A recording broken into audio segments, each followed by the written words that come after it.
Hello, magandang oras po sa inyong lahat. Babalik live naman ako sa aking YouTube channel at huwag makalimot na ipindot niyo ang bell button sa bagong nanonood na magpindot sa bell button, mag-subscribe, mag-like at mag-share para palagi kayo maka-update sa bago kong mga upload. Yung mga baguhan lang po ang pwedeng mag-subscribe at mag-share para yung iba naman ay makakita sa nangangailangan ng mga mutya.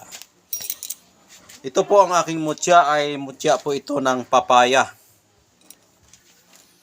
Yan po ang mutya ng papaya. Nakukuha ko po yan sa loob ng papaya.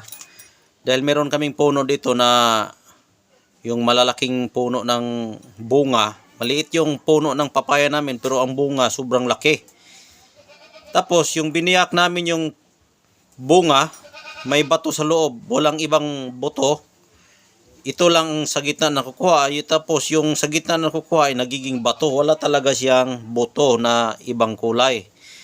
Kasi kapag magbiyak ka ng papaya, may mga buto-buto yan na kulay itim.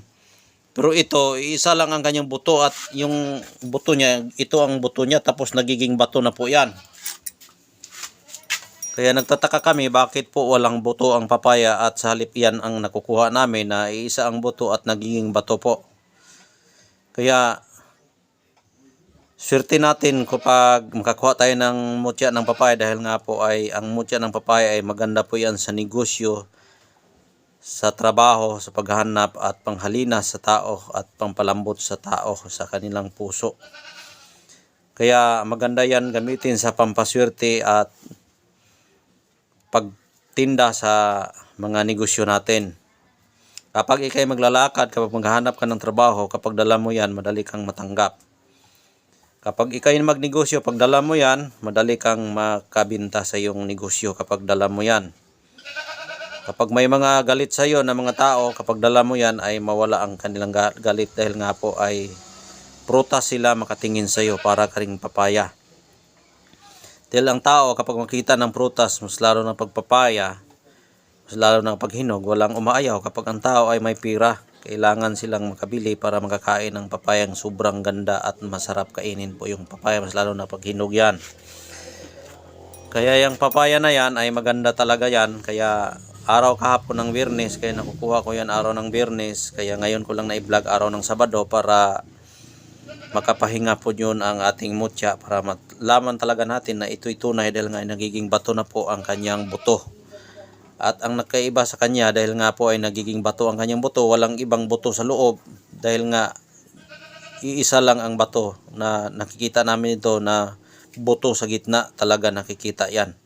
Pag biyak ko may nakikita akong bato sa loob na nakadikit doon sa may pungango niya, yung saan banda yung nakakoneksyon yung pungango sa puno at pag biyak mo doon rin yan nakadikit na iisa lang din po ang kanyang buto. Walang ibang buto doon. Iisa lang talaga at nagiging bato siya. Imbes na ang bato ng papaya ay bilog-bilog na itim-itim at marami yung mga buto yung papaya ay iyan pagbiyak ko walang iba kung nakikita yan po. Nagiging bato po yan. Kaya dahil araw ng Biyernes kahapon, siguro binigyan tayo ng ating mga gabay na hindi natin makikita at swerte natin dahil nga mayroon tayong bigay na grasya ng kalikasan na ating pwedeng madala sa pang-araw-araw nating lakad at sa ating panghanap buhay. Kaya yung mutya na yan ay maganda natin dalhin-dalhin kung saan-saan. Balutin po natin ng pulang tela para pwede natin proteksyon sa sarili at maaring pampaswerte at sa ating lahat ng lakad na ito'y makatulong sa ating paglalakbay kung saan-saan tayo magpunta.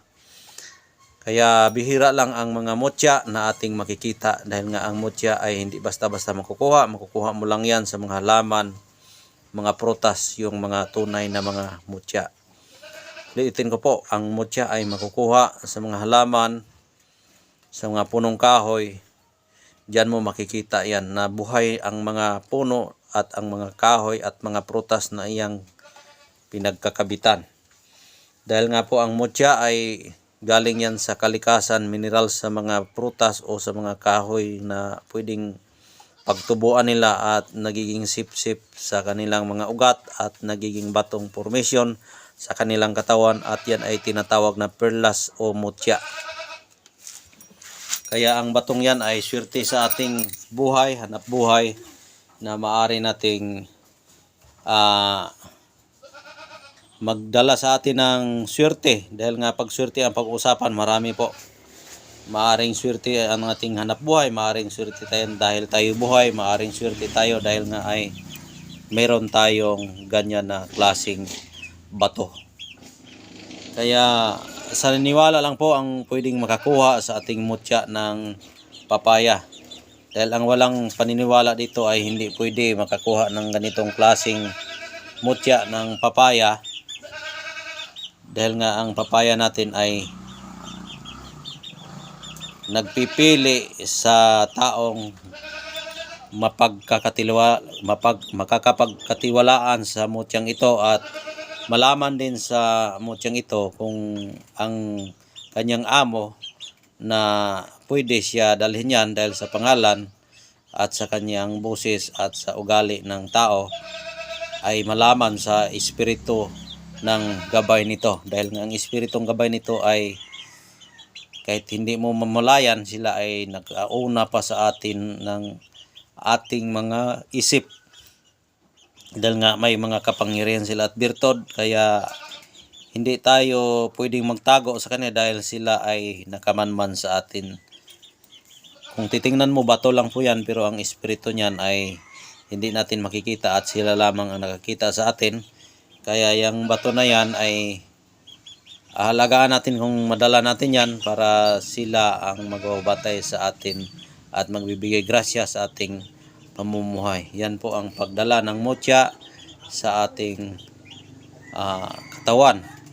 Dahil nga hindi lahat ng marunong magmumutya ay magdala ng marunong, dahil nga mayroon magdadala ng mutya nagmamarunong na hindi naman marunong.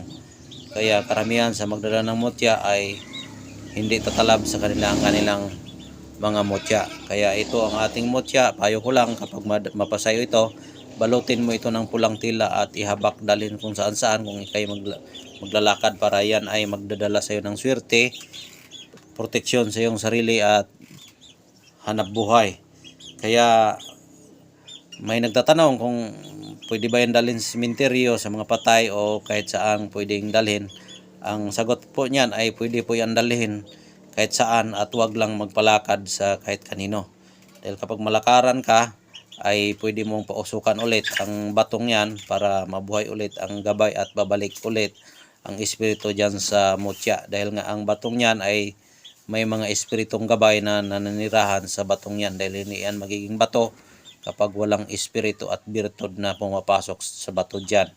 Kaya ang bato po ang nakakaalam, at ang espiritu niya na palaging sumasama ang nakakita kung anong ating ginagawa. Kaya hanggang dito na lang po. Maraming salamat sa inyong panunood at sa pagtitiwala sa akin, at shout out sa lahat ng aking mga followers, sa aking mga silent viewers.